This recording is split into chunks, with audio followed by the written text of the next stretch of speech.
welcome to another edition of Convict Inc. I'm your host, Robert Russo. Please hit the subscribe button if you have not subscribed, and hit the like button if you like the video. In 2004, while housed at USP Lewisburg, I was diagnosed with bladder cancer. Over the next 3 years, I had several reoccurrences, and ultimately, I was transferred to the Federal Medical Center in Butner, North Carolina. Butner, or FMC Butner, as it's known, is a place that houses one of several hospitals within the Bureau of Prison that houses sick inmates. In Butner, specifically, they have what's known as the 5th floor. That's where people go to die, pretty much. The 4th floor, which is like cancer wing, predominantly guys that are really sick. And the goal when you're on the 4th floor is not to go to the 5th floor. That's like basically what you're trying to do. And then the 3rd floor is like for orthopedic, back, knee replacement, and such. Well, because of my cancer, when I was originally brought to the FMC, I was placed on the 4th floor. 4B as a matter of fact. Already at the hospital at the time was a friend of mine from Lewisburg by the name of Jack Menino, I think it was.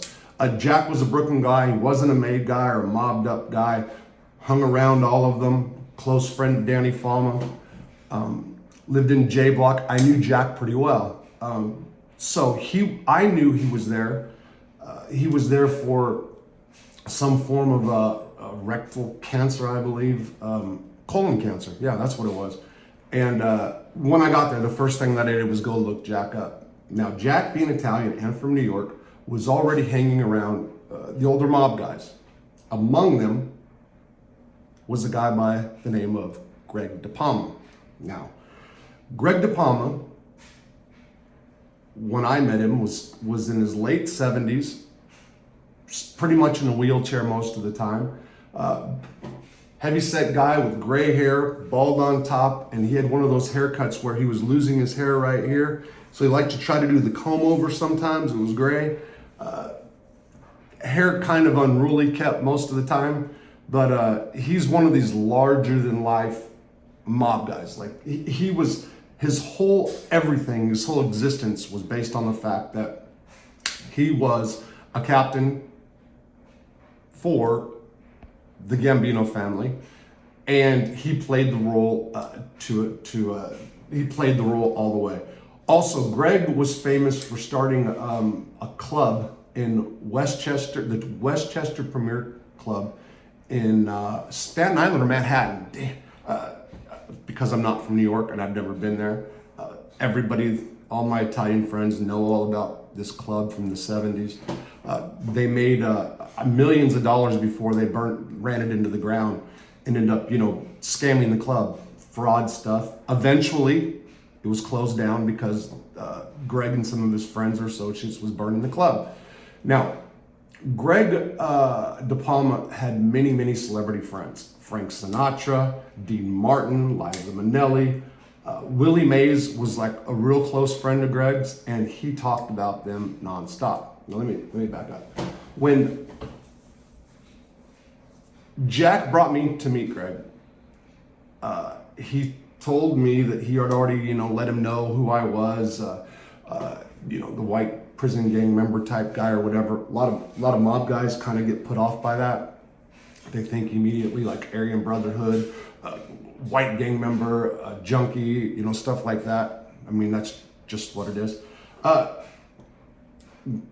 I, within a short period of time, had a cop on the take. That is, I was able to have cigarettes brought into me from this officer.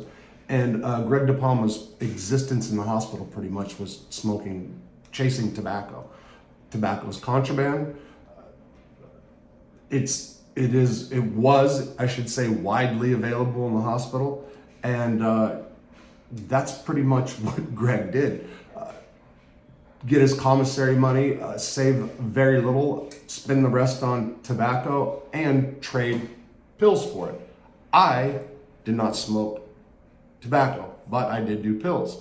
So how I first really met Greg, or after Jack introduced, the first dealings, I should say, that I did with Greg were trading my pills for his tobacco. I mean, my tobacco for his pills, Percocets and morphine specifically. Now,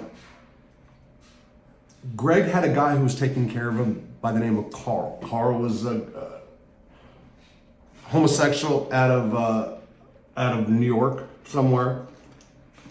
And this guy, when I say take care of Greg, I mean the whole house mouse, clean the cell, wheel him around. Greg was in a wheelchair, pushed him around everywhere he went. I mean, he was a servant.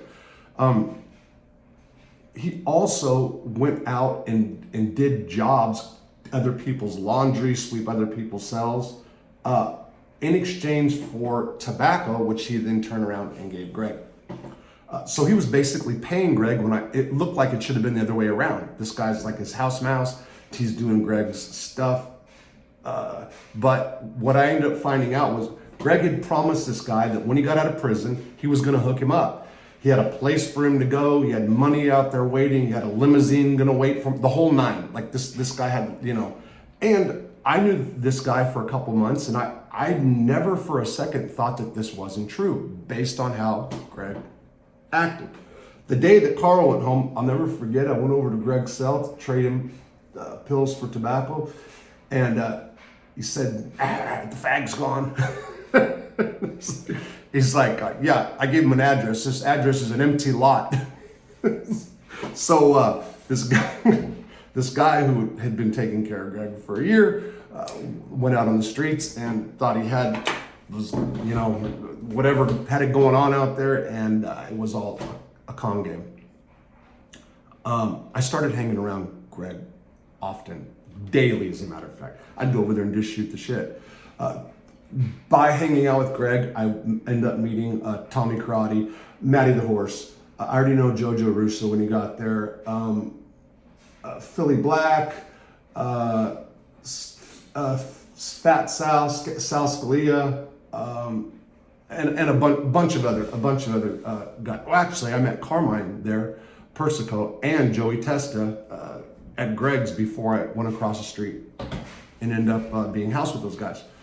So again, so he was. If you don't know anything about DePalma, I suggest you go online and look it up. You guys have all heard of Donnie Brasco. Brasco, of course, was the FBI agent who infiltrated the mob, and I think they were going to make him. A guy by the name of Frank, what was his name? Frank, everybody knows. Falcone, I think it was. He was a Cuban guy who, there it is right there. Jack Falcone, who ended up infiltrating the mob through Greg. It was they had some kind of a front going on, stolen good type of thing, and Greg, the blowbag that he is, was caught on wire. It says on Wikipedia more than any other mobster, so that's his claim to fame. He had a big mouth. He talked a lot, bragged a lot. I will never forget Greg saying that when he was 11 years old, and I heard it was later bullshit. That's when he got his first gun and went up on a roof and shot a cop in the head. It was just so, the way he said it, it didn't even seem believable. And he said it in front of a bunch of people, so this isn't some kind of stuff I'm revealing. I later would hear that, he never put in any work. I don't know. I know nothing. I know that Greg DePalma was often talked about his celebrity acquaintances, friendships with Sinatra, Willie Mays. I also know, Greg knew that I got high, and Greg also, he's older, had a lot of heart problems, had a lot of issues.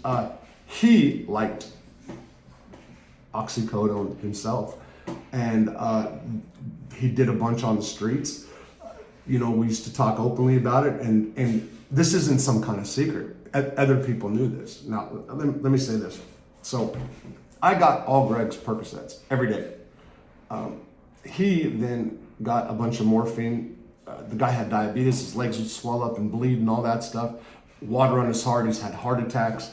And one day, we come out of pill line, and he was so anxious to get the cigarette. He's like, hurry up, hurry up, hurry up. And he tried to hand me the Percocets right in front of like an officer, and they caught him from him, and he ended up getting busted for hoarding his medication, and they took all his opiates away. Man, I'm gonna tell you something. I've been through dope sickness before. This guy had been on opiates for so long, plus he was doing oxycodone from the guy Carl was giving him his oxycodone. And I had to go get a nurse because they weren't giving anything for detox. They were mad at him, and I had them go give him some Valium to like have him come down because his heart was so out of whack from withdrawal. Now, there was nurses that took care of Greg every morning. One or two of them was, real good looking, and he used to flirt with them, and he can get away with that because he was an old man. There was one, she had black hair, and everybody kind of knew that she fancied this inmate orderly. She was a white girl, he was a black guy. One day, I happened to see this nurse and this black dude embrace in a private area. And for whatever reason, I don't know what obsessed me to go tell Greg. And I'll be damned if the next day he didn't go tell her that I said that I saw her kissing this dude. He's like, and I walk in, and this nurse is like, come here. Now, this nurse, was suspected of having a relationship with staff, and this nurse was the girl that I knew's friend, and she freaking flipped out. And one of the biggest beefs was that I told Greg DePalma, in the whole prison, she said, knew that Greg DePalma had the biggest mouth in the prison. That was her bitch. And again, man, I don't know what obsessed me to do it. I honestly don't. It was shortly after that they made Greg go up on the 5th floor. He was fighting it for a long time. He was declining his health rapidly. He ate like hell, didn't care. But because he had opened up his mouth, I told him what I saw. He confronted the nurse. Because he outed the nurse pulled the strings to make sure that he went up to the 5th floor. Boy, he cussed and hollered, and he was so mad, called her a bitch, cunt, whore. I mean, he did all that. But that's what happens when you mess with staff or screw with staff. And, like I said, if anybody that knows of Greg, got people that they know exactly, why would you be such a stupid fool to tell Greg? I will say this, Greg DePalma one day, I had some words with Sal, Fat Sal Scalia. I was going out on the yard with them. They were going to have like some of their friends had come. They wanted to go talk, have a little private powwow. And I was the third wheel or whatever you want to say. I was the oddball. So I didn't fit in there, and nor did I want to be in their conversation. But Sal had made the comment that I need to go stand and make sure that the basketballs don't hit them. And I had a few choice words to say, but Greg was the one, and Tommy Karate, that made Sal come apologize to me. There was a time when Greg was having a heart attack, and they had to bring him to the outside hospital. And he was freaking out saying, no, I don't want to go outside. I don't care. I've had a heart attack. This will pass. They're like, Mr. DePalma, you got to go. What happened was he just brought a bunch of swag, a bunch of cheese, spaghetti, sauce, and it was all in his room. And he was so afraid that they would find it and take it when he went out to the big hospital because he was having a heart attack, that he refused to go until a couple hours later they came and they made him. But I remember just like, what the fuck are you doing? I'll take it and put it in my room. No, I don't want to lose it. Like he was so into not losing the contraband that he didn't want to go to the hospital. I had said in a previous video that I knew Jojo Russo of the Colombo family, Andrew Russo's son. And the morning that Jojo died, me, Tommy Karate, and Greg went up to the room, and when we left that room, Greg said, "Did you smell that? Did you smell that?" Because honestly, Jojo was acting the best that he was. He was like alert more than he'd ever been.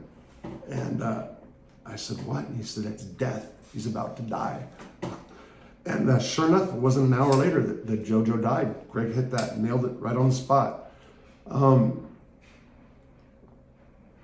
Other things remember about Greg DePalma, he did have a nephew that found out that he was mobbed up, that started writing him, and he, you know, I used to read the letters for him and stuff like that. The nephew was infatuated, and it was, you know, Greg loved that. He loved that the nephew just found out. That's like his thing, you know. He was proud to have been a captain in the Gambino family. Proud, loved John Gotti, praise, worship John. Yeah, and what was I going to say? So yeah, he had a son named Craig, who Greg got into that life against the wife's wishes, and apparently, so media reports say, the son rolled, you know, turned into a stool pigeon rat or whatever. I don't know the guy, don't know nothing about him, but he was in Atlanta, pulled over, and allegedly hung himself. Greg believed that the FBI did it. He did not believe that his son was ever going to roll over, and the son was in a coma, and Greg made sure he was in a coma at one of the finest rest homes around. I just read something about it on the internet. Every day he would call his wife, Terry, and these two hated each other. Greg and his wife hated each other, and this was the phone call every day. "How's Craig?" "Okay." "What? Did you send that? Did you take it? You fucking whore. You dirty goddamn. You no good fucking cunt." Every single day he cussed his wife out. Like every single day. Like didn't miss a day. And I didn't know why she would pick up the phone. Like why would she put herself through that? He was a dirty old man that way, you know? Like he said some foul things. And he had another son that I guess the son didn't want part of that life, and Greg ended up getting that son into some trouble, and yeah, he didn't talk too highly of that kid, and I had got moved out of the hospital when Greg DePalma died of a heart attack. I'm pretty sure. He was up on the 5th floor, chasing cigarettes until the day he died. That was his whole get up. Like I said, smoking tobacco. You know, just talking about John Gotti, the Gambino family, all the celebrities he ever knew. Willie Mays did this. That he actually called him, talked to him for a while, I think, and then that all faded out. But he was definitely a character that I'll never forget, Greg DePalma.